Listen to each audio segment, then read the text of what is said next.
दोस्तों इस वक्त हम मौजूद है रायसेन ज़िले के कुचवाड़ा गांव में, और कुचवाड़ा गांव में भी उस लोकेशन पर जहां पर आचार्य रजनीश यानी कि ओशो का जन्म हुआ था। मेरे पीछे जो आप घर देख रहे हो वही ओशो का घर है, यानी कि 11 दिसंबर 1931 को जब ओशो ने पहली सांस ली थी वो इसी घर में ली थी। मैं आपको घर दिखा देता हूँ, और 7 साल तक वो इसी घर में रहे हैं। ये उनका घर है, आप एक बार अच्छे से घर देखिए, उसके बाद में आचार्य रजनीश का पूरा गांव दिखाऊंगा। अभी मैं आपको सिर्फ घर दिखा रहा हूँ, उसके बाद मैं आपको गांव का एक नज़ारा भी दिखाने वाला हूँ कि ओशो 7 साल तक यहीं पर इसी गांव में रहे। उसके बाद वो अपने नाना नानी के यहाँ चले गए थे, लेकिन 7 साल रहे हैं, उस बात का गवाह ये घर रहा है। ये आप देख सकते हो बंद है, ये अधिकांश टाइम पर बंद ही रहता है, बहुत कम खुलता है। कोई आता है घूमने तो कुछ चार्जेस लिए जाते हैं, हाँ 600-700 रुपये लिए जाते हैं। 600-700 रुपये लिए जाते हैं, उसके बाद इसको खोला जाता है। तो हम जो हैं इसको खुलवाने के इसमें नहीं है, क्योंकि 600-700 रुपये हमारे लिए बहुत बड़ी बात है। तो हम आपको दिखाते हैं कि 7 साल बाद जब ओशो ने इस गांव को छोड़ा था, यानी कि 7 साल की उम्र में जब छोड़ा था, उसके बाद इस गांव का अभी क्या हाल है। तो ये मेन मुख्य मार्ग है, इससे आप एंट्री करते हो, इधर आते हो, और ये अंदर चला जाता है पूरा गांव। गांव में अधिकांश जो हैं थोड़े खपरेल घर भी आपको दिखाई देते हैं ये। और ये जो हैं आचार्य रजनीश ओशो के, मतलब कहीं ना कहीं उनके साझा किया। किन्होंने बनवाया था ये हॉस्पिटल? ओशो से संबंधित लोगों ने ये हॉस्पिटल बनवाया था। ये 1 साल चला है ऐसा बताया जाता है, उसके बाद इसको बंद कर दिया गया है। आप देख सकते हो, ये जस्ट सामने आप देख रहे हो ये। और ये बंद करने के पीछे कारण बताया जा रहा है, डॉक्टर नहीं आते थे तो ये बंद कर दिया गया है। और ये जो आप देख रहे हो ऊपर पहले टीन नहीं थे, खपरे थे, ऐसा हमें बताया है गांव के लोगों ने। ये टीन तो ये जो बाद में इसको डेकोरेट किया गया है, रंग रोगन किया गया है, उसके बाद इसको इस तरह से बना दिया गया है। तो ये कुछ इस तरह से दिखता है। और ये जो पेड़ है ये भी शायद उसी वक्त का दिखाई देता है, आप देख सकते हो। कनेर का है, ये कनेर लगे हुए हैं आसपास। और गांव कुछ ऐसा है, मैं आपको दिखाता हूँ, ये है ना, ये ऐसा है गांव। और गांव का नज़ारा मैं थोड़ा सा और आपको घूम के दिखा देता हूँ। कच्चे घर भी है, पक्के घर भी है ना। और ये कुचवाड़ा का कुछ ऐसा नज़ारा है गांव का। और इधर से लोग आते हैं, और पूरा गांव बड़ा है, पंचायत है गांव में। और सड़क की स्थिति तो इतनी अच्छी नहीं है, लेकिन आप देख सकते हो ये इधर भी हम चलें, ये कुछ इस तरह से दिखाई देता है। ये है आचार्य रजनीश का गांव। आप उनका घर बैक साइड से अगर देखेंगे, थोड़ा साइड से, तो ये कुछ इस तरह से दिखाई देता है। थोड़ा लंबा है, बाउंड्री तक वहाँ तक बना हुआ है, और फिर ये दूसरे की प्रॉपर्टी लग जाती है।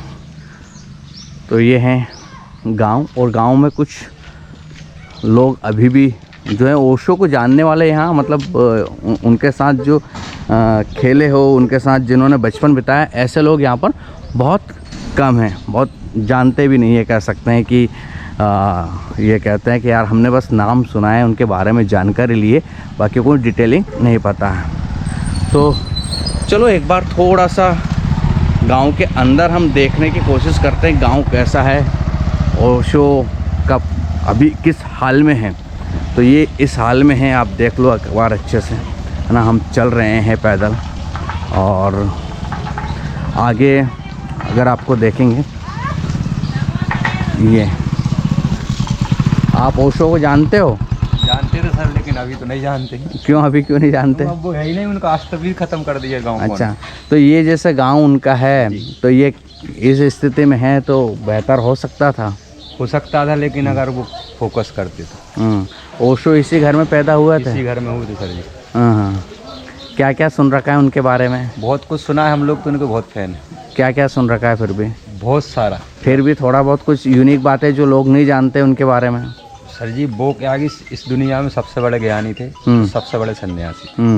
हम तो खैर बहुत फॉलो करते हैं उन्हें। हाँ, बहुत सबसे ज़्यादा इस बार पे ध्यान नहीं है। अपने गांव से जुड़ी हुई चीज़ें जो उनके बारे में पता हो, लोगों ने, बूढ़े लोगों ने बताई हो, जैसे कि उनका ये जन्मस्थली मकान है, एक उनका ये हॉस्पिटल है, एक और उनकी जो खिलाती थी ना, उनकी जिनको गोदी में खिलाया, उनका मकान भी आ गया, वो दादी खत्म हो गए। बाकी यहाँ से 7 साल की उम्र में चले गए सर जी। अच्छा, यहाँ से छोड़ दिया था 7 साल की उम्र के बाद। गाँव उनको पसंद ही नहीं आया, गाँव में कचरे ज़्यादा है इसलिए। अच्छा, गांव में कचरा। तो वो उनके नाना नानी क्या चले गए थे? नाना नानी को बाकी 7 साल की उम्र तक यहीं तक रहे? यहीं पे थे सर जी। अच्छा अच्छा अच्छा। उन्होंने क्या कि ऐसा सुना है हमने कि उन्होंने 3 दिन तक अपने न रोए थे वो, न आँख खुली जब जन्म लिया था। अच्छा जी, इस 3 दिन के बाद ही फिर उन्होंने हाँ।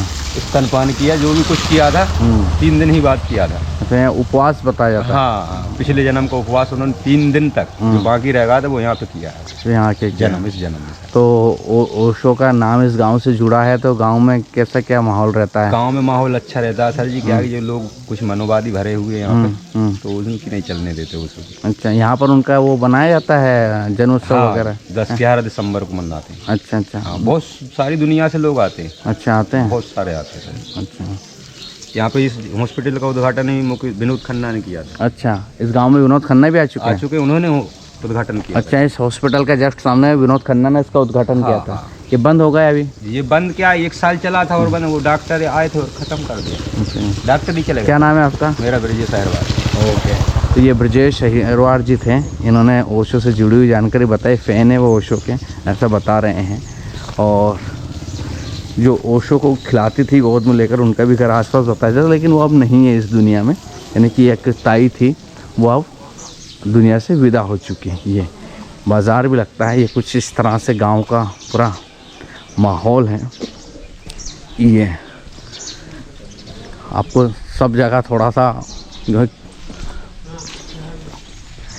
ये पूरा कुछ वाड़ा का नज़ारा है। यहाँ पर खपरेल भी घर अभी मौजूद है और कुछ पक्के भी बने हुए हैं। ये पूरा गांव है।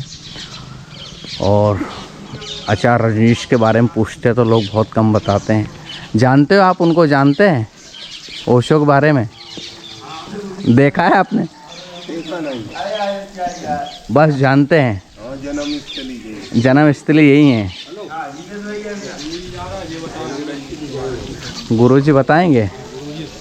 अच्छा, तो ये गांव है और गांव में लोगों से तो पूरा गांव हमने कहीं ना कहीं मतलब पूरा से आधा हमने देख लिया। आज इस स्थिति में जो है आपको एक गांव दिखाई देता है, आचार्य रजनीश का गांव ये है। और चलो अब यहाँ से निकलते हैं और देखते हैं आगे हम क्या लोकेशन कवर कर सकते हैं। चलो चलते हैं। गुड बाय दोस्तों। ये एक दादा है ना, आपको पीछे जो दिखाई दे रहा है, इनके पिताजी जो हैं वो ओशो के साथ खेलते थे, कूदते थे, ओशो के साथ रहे हैं, है ना दादा? हाँ। कहाँ है घर आपका? काम नहीं है मतलब। ये ओशो का घर है और ये दादा का उधर घर है। और इनके पिताजी जो हैं ओशो के साथ ही बड़े हुए हैं। ओशो को देखा है आपने? तो नहीं देखा? नहीं, हमने नहीं देखा। आपने नहीं देखा, लेकिन आपके पिताजी ने देखा। अब आपके पिताजी इस दुनिया में नहीं है? नहीं है। अच्छा अच्छा। तो ये दादा है। तो कैसा क्या बताते थे आपके पिताजी ओशो के बारे में? एक साथ खेलते थे। हाँ। और सबको परेशान भी बहुत करते थे। ओशो परेशान करते थे? हाँ। नदी भी जाते थे नहाने के लिए। हाँ। अच्छा, नदी में कूद जाते थे? हाँ। हाँ, मतलब शरारती थे शुरू से? हाँ। अच्छा अच्छा। और कुछ बताते थे इसके अलावा? नहीं, और कुछ नहीं, बस यही के साथ में ही रहते थे? हाँ, अच्छा अच्छा। क्या नाम है आपका? शिव कुमार सोनी। शिव कुमार सोनी जी है ये। और इनके पिताजी जो है ओशो के साथ रहे हैं, नहाने जाते थे नदी में, मस्ती करते थे। ये ओशो का घर है। और ये ओशो के जो हैं साधक है भारती जी, है ना? राजन भारती ओशो, जिनको भी अपना साधक बनाते थे उनको भारती उपनाम देते थे, है ना? भारती पीछे नाम लगा देते थे। इसके पीछे क्या कारण है भारती लगाने के पीछे? ये मैं नहीं जान सकता, ये ओशो वाले ही जान। अच्छा, ये मुझे तालाब दिखाने ले जा रहे हैं। वहाँ तालाब जहाँ ओशो नहाते थे वो तालाब फूट गया है ना? चलो चलते हैं।